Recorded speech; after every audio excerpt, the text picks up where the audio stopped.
Today, February 8th, the church celebrates the feast of St Josephine Bakhita.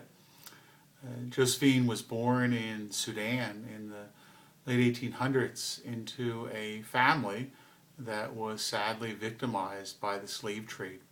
At a young age, young Bakhita was taken and sold into slavery and treated savagely for many years, beaten, whipped, tortured, treated as a piece of property, violating that core basic human dignity that so sadly happens because of slavery. Eventually, through the providence of God, she was purchased, as strange as that sounds, in the providence of God, but she was purchased by an Italian government official who eventually brought her back to Italy with him, cared for her with great tenderness. She was shocked by not being abused for the first time, and after some time was introduced to Christianity through some sisters that were friends with the family. The family decided to go back to Sudan, back to Africa, but Josephine Bakhita, at this point, with the new Christian name, made the choice to stay, and the family respected that. Actually, the laws of Italy protected her at that point.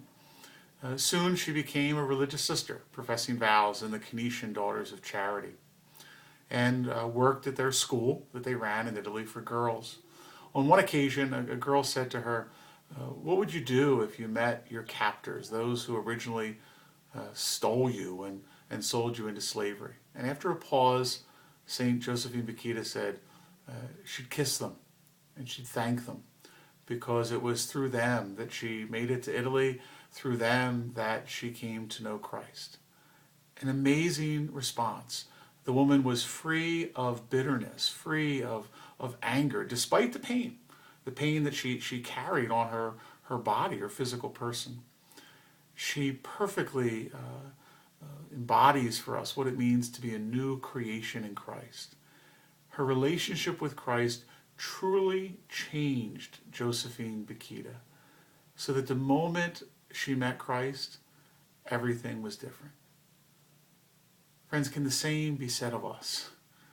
Has Jesus Christ and our relationship with Christ made a significant difference in our lives? I'm sure in many ways it has, but there's probably other ways that Christ still wants to impact us, allowing us to let go of bitterness and anger and sin that we've held on to, that sometimes we rejoice in. Christ wants to make us new. May the example of Josephine Bakhita, may her heavenly intercession allow us to be reborn, to be changed, to become all things